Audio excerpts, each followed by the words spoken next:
Conversaciones con todos los candidatos ya a la presidencia. Hemos estado avanzando en esa lista y hoy día tenemos a un nuevo invitado aquí en nuestro programa. Johannes Kaiser, bienvenido a Radio ADN, País ADN. Muchísimas gracias por la invitación, un placer acompañarlos a estas tempranas horas. Ya no son tan tempranas horas de la mañana. Johannes, fuiste periodista deportivo, ¿no? Perdón por trabajé, que me interesa el tema. Trabajé efectivamente como periodista para el equipo Wacker Innsbruck en su momento, como periodista libre. De la Liga Austríaca. De la Liga Austriaca. Estábamos en primera en esa época. Espero creer que no fueron mis artículos los que nos llevaron a segunda división y con eso, con el recorte del staff. ¿Bajaron y te interesa el fútbol? Me interesaba mucho más antes que ahora. ¿Ya? El tema de la transformación de los equipos en sociedades anónimas, de alguna manera no. Yo que soy tan libertario, me gusta, pero no me convence. No me ha convencido. Y más encima le metieron mucha política y a mí no me gusta la política en el fútbol. ¿En qué sentido? Especialmente en Europa, las selecciones empezaron con declaraciones políticas en los propios campos de juego, empezaron a meterse en lo que era el discurso político, por ejemplo, por el tema migratorio en Europa mismo. Y yo no veo que eso sea bueno. Yo creo que el deporte es algo que debiese unir a las sociedades en torno al deporte, no debiese meterse en política. Cuando empiezas a meter el deporte en la política, te acercas mucho a lo que fue la Unión Soviética, la Alemania Oriental y cosas por el estilo. No me atrae. ¿Y el fenómeno de la violencia en el fútbol? Bueno, el fenómeno de la violencia en el fútbol al final es el resultado, de ciertos niveles de decadencia social general, en lo que son nuestra adhesión a ciertos valores comunes, pero por otro lado también la falta de disposición de sancionar como corresponde. Yo me acuerdo todavía, y tú tendrás también la edad, de cómo se solucionó el problema con los hooligans en Inglaterra. Si al final cuando uno tiene la voluntad de impedir que este tipo de cosas sucedan, desde la clase política, tú puedes hacerlo. ¿Pero qué medidas serían, por ejemplo? Bueno, en esa época, cuanto menos en Inglaterra, toda persona que era sancionada, por ejemplo, por violencia en los estadios, tenía que presentarse como uno de los elementos de cumplimiento de pena, tenían que presentarse después, durante años, para los momentos de los partidos en las comisarías. Y se quedan durante todo el partido en la comisaría. Y sin tele. Fue una cuestión bien dura la que aplicaron. Les prohibieron la salida del país para eventos deportivos internacionales. Inglaterra ahí apretó firme en su momento. Y de hecho, ¿te acordás que hubo en algún momento una tragedia porque murieron hinchas apretados contra una reja? Después sacaron las rejas, pero fue por un desorden interno dentro del estadio. Eso también lo solucionaron con mano dura. Johannes, ¿eres descendiente de alemanes? Así es. ¿Viviste en Austria? Vive en Austria. ¿Te gusta la novicia rebelde, no? ¿Te representa de alguna manera? No creo que me represente mucho la novicia rebelde. La cantidad de hermanos quizás sí. No, creo que eran más los von Trapp. Eran más. ¿Ya? Pero, por ejemplo, ahora a mi hijita chica le encanta, entonces estoy escuchándolo, de hecho, todos los días termina en el video. ¿Sí? Sí. ¿Cuál es, a propósito de tu hija, cuál es la relación que has establecido con ella en torno al uso de las redes sociales? Es que no tiene todavía, si tiene 2 años, 2. Y espero que no tenga mucho tampoco. ¿Pero y el adelante. uso de pantallas, por ejemplo? No, descartado. Nada. Absolutamente descartado. De hecho, este tema del video, por ejemplo, compré una tele antigua con un grabador de video antiguo para evitar el tema de la luz azul. ¿Ya? Y del tema de las pantallas. Eso es un tema que mi señora ha estado encima de eso súper fuerte. ¿Y cuál va a ser tu postura a ese respecto? ¿A qué edad va a poder tener celular, por ejemplo, o algo así? Mira, un celular que no sea especialmente inteligente, yo supongo que desde el momento en que 8 o 10 años, una cosa así, en que vaya a salir, pero este tema de los teléfonos inteligentes, yo creo que nosotros deberíamos hacer un análisis más profundo en la materia. De hecho, en la Comisión de Ciencia estamos empezando a meterle el ojo a este asunto porque ya hay demasiada información a nivel internacional de que está generando problemas neurológicos y está generando problemas de conducta en los niños, en las guaguas chicas, también problemas de aprendizaje y de desarrollo. O sea, los papás muchas veces desesperados, y yo lo entiendo, ya le pasan simplemente la pantalla al niño para que se quede tranquilo. El problema es que genera ahí impactos no menores en lo que es el desarrollo cognitivo.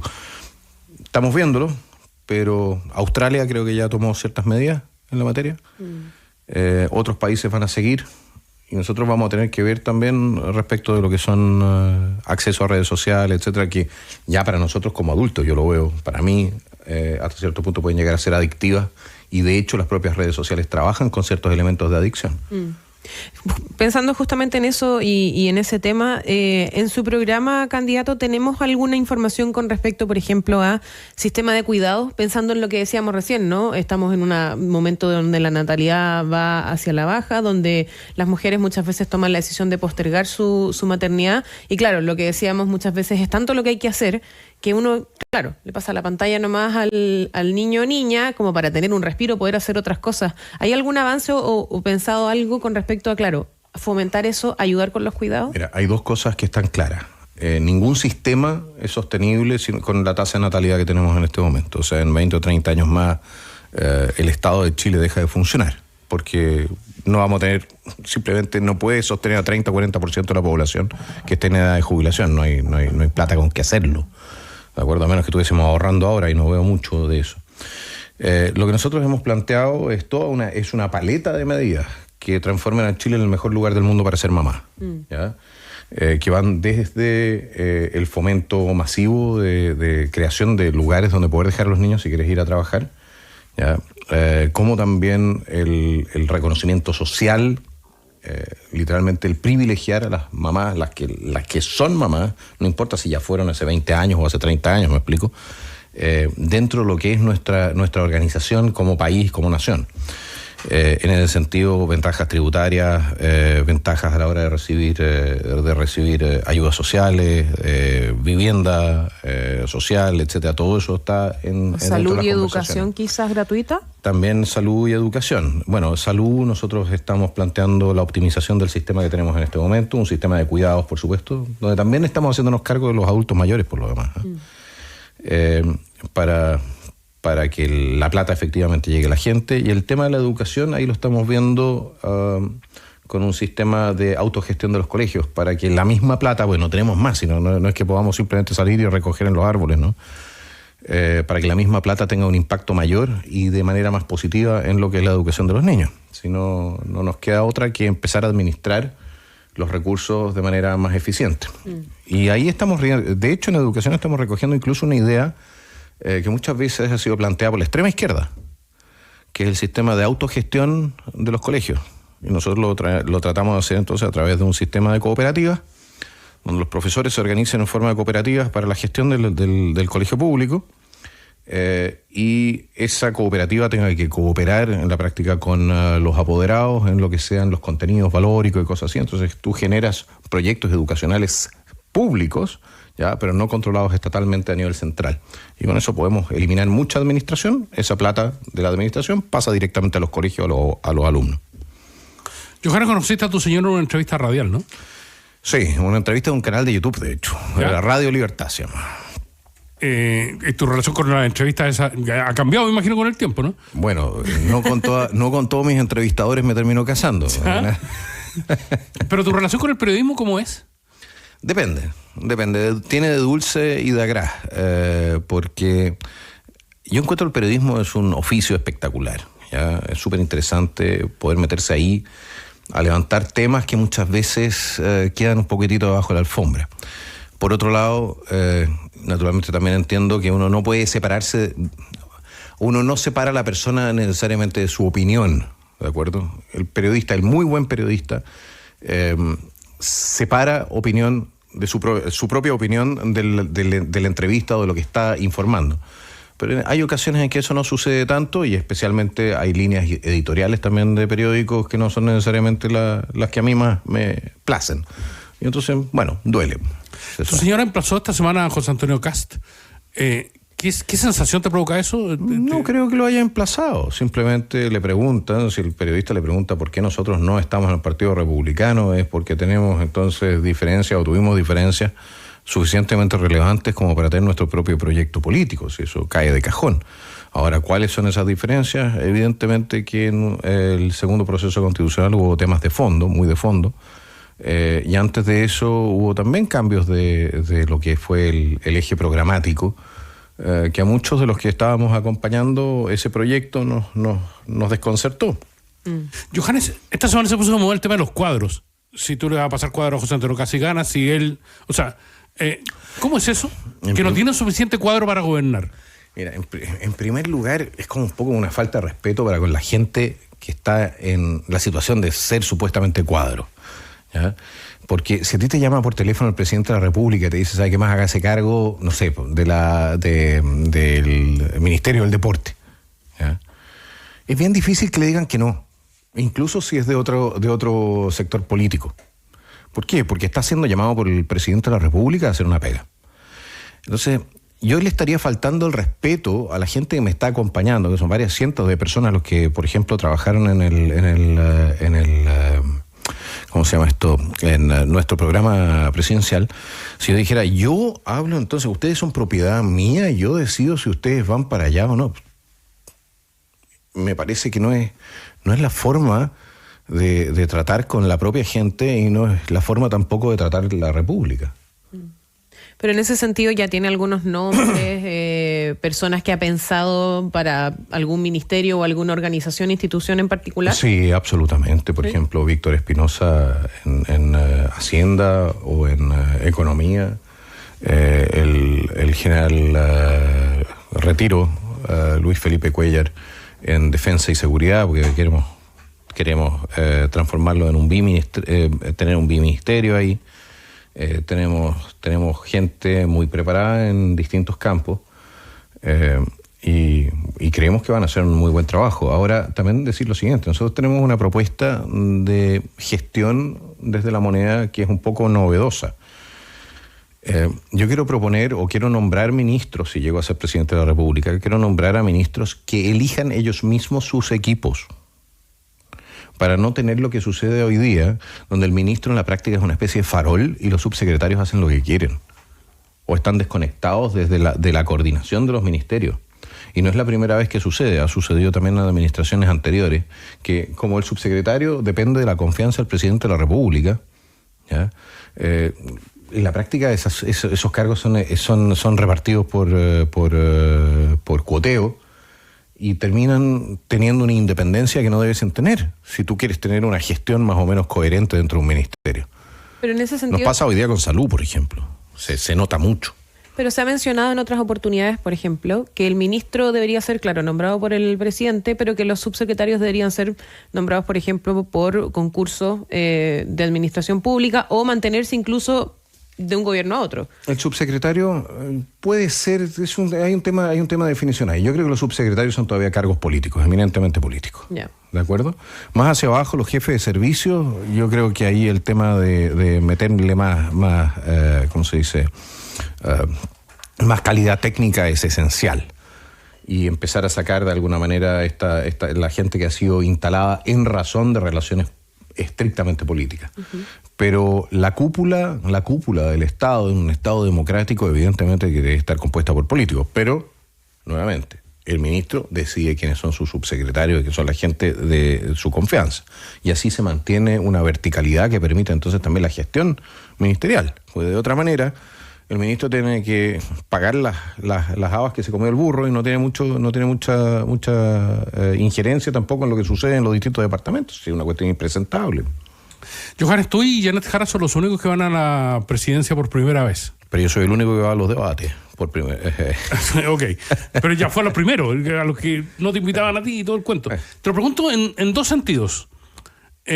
Uno, que es muy difícil administrar, fundamental, le ha pasado a todas las candidaturas, administrar la lista parlamentaria, la lista que te acompaña. Uh-huh. Te anduviste mosqueando un poco por el proceso, ¿no?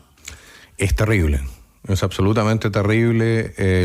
No por la lista parlamentaria. Estuvimos conversando, o sea, las conversaciones con republicanos y socialcristianos, como todas las negociaciones, son álgidas, pero hasta cierto punto son perfectamente es razonable. No, pero no es fácil levantar candidaturas. La gente no quiere. Y muchas veces la gente que sí quiere no debe ser candidato. Entonces hacer ese trabajo es un trabajo súper duro. Creo que hemos logrado un buen mix en la gente que vamos a llevar al Congreso, pero bueno, es parte de la labor que tiene que hacer un partido, y a nosotros nos tocó, para más remate, hacerlo en paralelo con la construcción del partido. Y en una candidatura a la presidencia hay muchos factores. ¿Te noto más flaco, por ejemplo? ¿Has tenido que hacer dieta? No, a mí me tienen haciendo dieta hace mucho tiempo, pero antes de la candidatura. Antes de la candidatura. Sí. 2, ¿significa de alguna manera negociar, relacionarse, establecer redes? ¿Es incómodo desde tu postura político, no? No, para nada. Sí, mira, si el punto aquí respecto de las redes, uno termina conociéndose igual, ya, si ese no es el punto. Y el tema de las negociaciones, yo no soy una persona que sea adversarial o que se niegue a conversar. Sí, yo creo que ahí hay un problema de percepción. Lo que pasa es que yo no estoy dispuesto a negociar lo que no es mío. Ese es el punto. Entonces, por ejemplo, los derechos fundamentales de los ciudadanos, yo no los negocio, no son parte de la masa de negociación. Aquellas cosas que a mí me han encomendado defender como diputado, por ejemplo, que son las cosas que yo prometí en campaña, no son parte de la masa de negociación porque no son mías para entregar. Y es ahí donde la diferencia, yo creo que la diferencia se articula respecto de otras fuerzas políticas.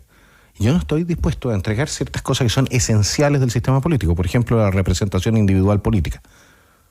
Yo no voy a aprobarle nunca una representación de colectivos, como fue lo que se propuso con el sistema de cuotas y todo ese tipo de cosas. Pues me meto en la urna, ¿me explico? Me meto en el resultado electoral. No me gusta. Y no puedo hacerlo porque no son mis derechos para entregar. ¿Me explico? Entonces, la gente dice, bueno, es que Kaiser es tan duro en esta cuestión. Sí, pero no en cualquier cosa. Hablemos, yo, por ejemplo, trabajé bastante bien con la ministra Fernández, de hecho, en un comienzo, con un proyecto de reglas de uso de la fuerza, que está durmiendo en el Senado, porque al final se trabajó el que propuso la ministra Toa. Extrañamente, no tenía nada que ver con las reglas de uso de la fuerza, son para las Fuerzas Armadas, no son... Pero bueno. Y nosotros ahí hicimos un trabajo tremendo. Yo creo que en algún momento ese proyecto lo van a levantar como ejemplo de lo que efectivamente tenemos que hacer para permitir a las Fuerzas Armadas ser o cooperar en materias de control de orden público. Y eso fue un trabajo mancomunado con el Ministerio de Defensa en su momento, con asesores del Ministerio de Defensa.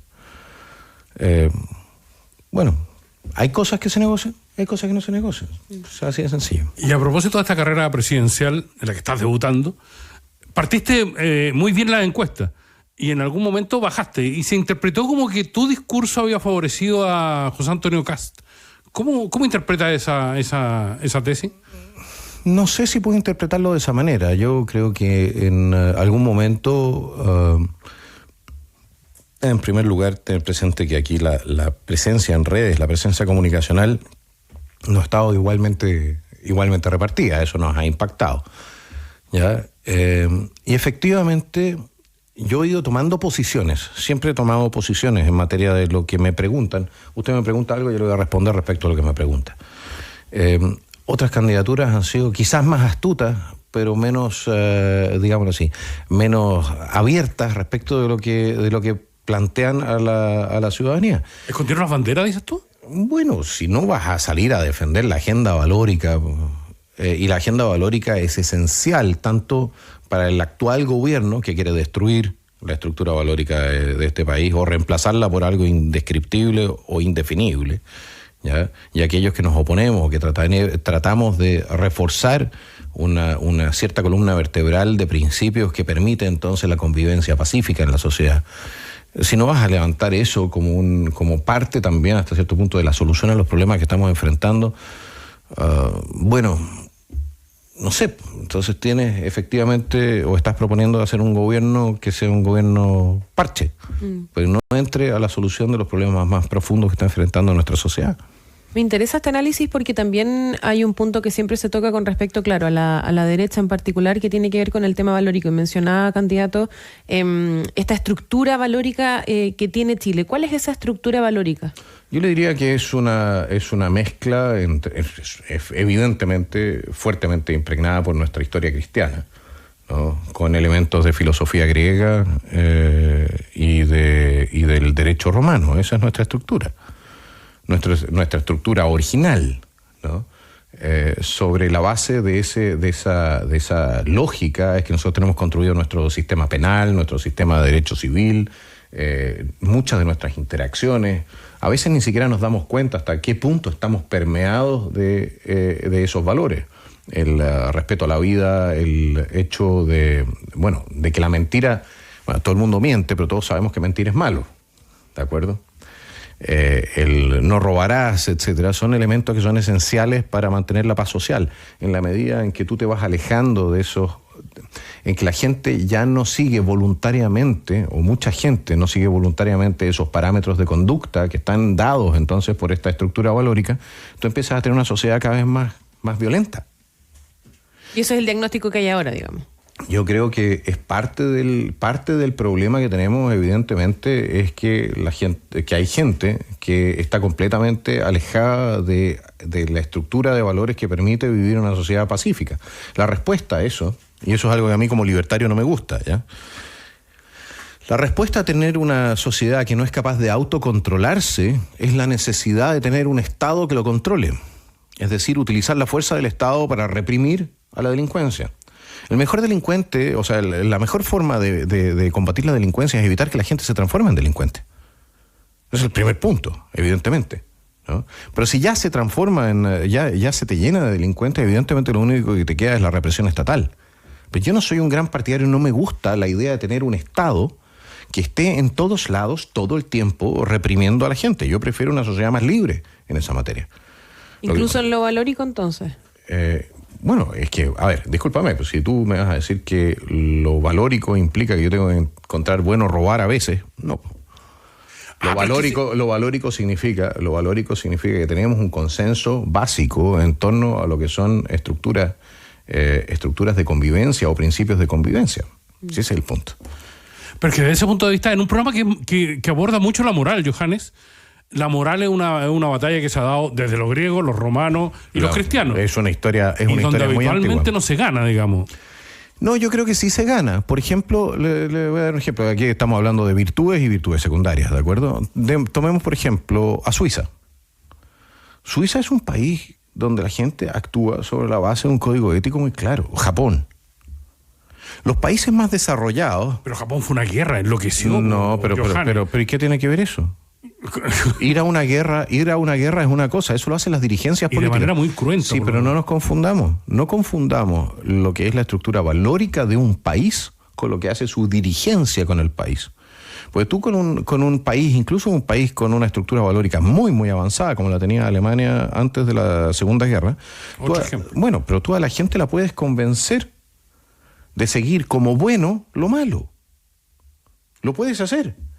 Nadie ha ido jamás a una guerra a pelear por el mal, ¿ya? No conscientemente. Todo el mundo cree que está del lado bueno de la historia, ¿no? Si ese es el punto. Ahora, cuando tú eres capaz de pervertir los conceptos de bien y mal, entonces terminas con desastres como los que tuviste. Pero cuando tú ves efectivamente por qué llegan a ser desarrollados esos países, porque tienen altos niveles de confianza interpersonal, ¿ya? Es porque las personas, no te estoy hablando del Estado ni de los políticos, ¿ya? Ni de los grupos de interés, es porque las personas adhieren mayoritaria o masivamente, ¿no?, a una cierta forma de hacer las cosas. Y eso es esencial para mantener la paz social y para mantener, por lo demás, y para generar también desarrollo. La industria de notarías, por ejemplo, que nosotros tenemos acá, ¿ya?, en Suiza, en Alemania, es impensable. Esta cuestión de que tú puedes llegar y simplemente mentir, o sea, las mentiras blancas. Siempre dicen que son bien pesados allá. Sí, hasta cierto punto, porque no te embolinan la perdiz, te dicen la cuestión de frente. Hay un tema que lo que hace es disminuir los costos de transacción y eso te aumenta la productividad. Y eso pasa en Japón también. Y pasa en Inglaterra. Y pasa en Estados Unidos. Ahora, los países que entran en decadencia, normalmente son países que empiezan a perder estos elementos esenciales que permiten la convivencia pacífica. La relación con el Estado también está muy presente en el programa. Un Estado... Tú hablas de restablecer una relación entre el individuo con el Estado. Modificar el eje. lamentablemente yo tengo la impresión de que, dependiendo de nuestra fase histórica, ya, pero nosotros nunca nos desmarcamos completamente de la idea de que el ciudadano no es señor, sino que es súbdito. De que el político no es señor, sino que es sirviente. O sea, nunca abandonamos completamente nuestra idea monárquica española. ¿Ya? Hasta cierto punto, la idea, lo que reemplazamos, y lo hizo Portales también, lo que reemplazamos fue el rey de España por el presidente de la República. Pero eso tiene ciertos efectos que son profundamente nocivos, porque cuando tú tienes un buen rey, bueno, el buen rey por iniciativa propia va a servir a la gente, pero cuando el rey se sirve a sí mismo, que es lo que pasa con el Estado de Chile en este momento, empieza a oprimir a la gente. Cuando tú empiezas a sacarle cada vez más recursos a la gente a través de impuestos, ¿ya? Y a oprimirlos cada vez más con más regulaciones, muchas de las cuales son perfectamente inútiles, y no le das servicios a cambio, claro que la gente empieza a hacerle el quite a lo que es la formalidad, a lo que es entonces el pago de impuestos, el cumplimiento de la ley. Se empieza a producir un fenómeno como lo estamos viviendo en este momento, que es el fenómeno de la anomia. Ya nadie cumple las normas, ni siquiera el presidente de la República. No cumple la ley. Entonces, nosotros queremos modificar ese eje. Queremos que la gente entienda, uno, cuál es su rol en una república. Yo creo que la falta de educación cívica nos ha hecho un daño tremendo. El rol del ciudadano en una república es ser el detentador de la soberanía nacional. ¿Y qué es la soberanía? Soberanía es la facultad de tomar la última decisión en materias de Estado. ¿Cómo se hace? A través de elecciones y plebiscitos. Señora, señor, usted es el señor en este país. Usted manda. Y a usted nos debemos. Y a usted tenemos que servirlo. No a los partidos políticos, no a las militancias de los partidos políticos, no a los amigotes de los políticos. A usted. Entonces, cuando uno ve que el 74%, por ejemplo, de los recursos en las municipalidades, de acuerdo con un estudio que fue de la UDD, se malgastan, es una falta de respeto al señor. Y también llamar al señor, o a la señora en este caso, ¿no?, a decirle que contrate buenos sirvientes, buenos servidores. Porque no puede ser tampoco que nos pase que hay gente que está condenada por casos de corrupción y los vuelven a elegir. Y por casos peores. Ahora, también en el programa se habla de esto de que, claro, hay mucho aparato en el Estado. De hecho, se menciona, por ejemplo, claro, disminuir equipos, y en ese sentido, esa lógica recuerda, o quizás las personas cuando leen el programa se ponen a pensar en mucho en lo que decía, por ejemplo, Javier Milei en su campaña presidencial. ¿Va a ser algo parecido a esta reducción del Estado, como decía Milei, sacar la grasa del Estado? Mire, toda plata que se gasta a nivel administrativo de manera innecesaria es plata que no llega al nivel servicio. Es decir, si yo tengo 6 o 7, creo que habían 6 o 7 periodistas en el ministerio, en el Ceremi de Salud de la Araucanía, ¿ya? Si yo me gasto la plata en los 5 que están sobrando, por lo menos, y no sé si necesita el 6º o el 7º, ¿ya? Esa plata es plata que no llega a operaciones de cadera. Es plata que no llega a tratamientos de cáncer. Es plata que no llega a una hora a tiempo para que no se transforme una enfermedad crónica. Eso, ¿qué es lo que estamos haciendo? Lo que nosotros estamos haciendo es realocar los recursos. Es decir, nosotros tenemos que pasar la plata de la administración que se está alimentando a sí misma a los servicios a los ciudadanos. Y eso significa que vamos a tener que recortar efectivamente personal que no debiese estar en el Estado central, por un lado, y por otro lado, nos vamos a tener que hacer cargo. Yo lo traté de hacer con una indicación a la ley de probidad municipal, pero me la votaron en contra, de que las municipalidades también están violando la norma, o la están circunnavegando la norma que les pone como límite un 40% de gasto en personal a través de las corporaciones. Y tenemos que hacerlo, ¿por qué? Porque no tenemos plata. Si aquí estamos hablando de entre 8 y 12 mil millones de dólares de recursos que nos estamos gastando de manera probablemente innecesaria. No olvidemos que hace el 2012 Chile tenía 500.000 funcionarios públicos y hoy día es 1 millón. A 2,5 millones de pesos en promedio de sueldo. Calculen. Sí, mucha plata. En Chile no tenemos un problema de recursos. En Chile tenemos un problema de gasto de recursos. Y no podemos darnos el lujo de malgastar los recursos cuando tú tienes 3 millones de personas en lista de espera, cuando no tienes espacio carcelario, Cuando tenemos recursos, me va a disculpar, tenemos recursos para 8.000 con cripto. 8.000. Perú al año está sacando 50.000. ¿Ustedes se dan cuenta que los riesgos en los cuales estamos entrando en el mediano plazo? ¿Para qué hablar de lo que es nuestra fuerza de carabineros, que debiese estar en este momento, para estar en el promedio per cápita de la OSD, por lo menos debiese tener 20.000 funcionarios más? Y resulta que todos de estos 500.000 que contrataron, ¿cuántos uniformados hay? ¿Cuántos carabineros hay? ¿Cuántos PDI hay? ¿Cuántos nuevos laboratorios de criminalística en regiones? ¿Qué pasó con la aduana? ¿Dónde están los escáneres para los containers? Resulta que todo aquello, los funcionarios del SAC, los fiscalizadores, ¿dónde están? Todo aquello que es músculo está completamente atrofiado y la cabeza, pero... Johannes, entramos en una parte fundamental de la campaña. Los candidatos habitualmente tienen que hacer cosas que no les gusta hacer y viene un momento muy complejo, se lo digo al tiro. ¿Va a bailar cueca, por ejemplo, para el 18, no? Yo soy un pésimo bailarín, y eso que tuve clases de niño. ¿Ya? Y le tengo demasiado respeto a la cueca, como para hacerla del... Voy a intentarlo si quieres. Como para hacerlo del lago. ¿Qué es lo que no le gusta? Hay cosas que no se pueden desver en la vida. ¿Ya? Y haber visto a Lago Weber bailar cueca es una de esas cosas que me habría gustado no ver. Pero digamos que Janet Jara subió la encuesta gracias al baile. Yo le voy a decir una cosa, el problema es cuando uno... ¿Sabe quién más es bueno para bailar? ¿Quién? El amigo de la Janet. Ahí anda bailando ahora en Caracas. Maduro. Ah, Maduro. Maduro, muy bueno si para usted bailar. fuera presidente de los Estados Unidos, invadiría Venezuela, ¿no? Hace rato. Pero la resolución de los conflictos a través de las invasiones... Bueno, pero sí, a ver, la resolución de los conflictos usted los puede hacer negociados cuando la gente quiere negociar. Claramente Maduro no va a salir de otra manera, que no sea por la fuerza.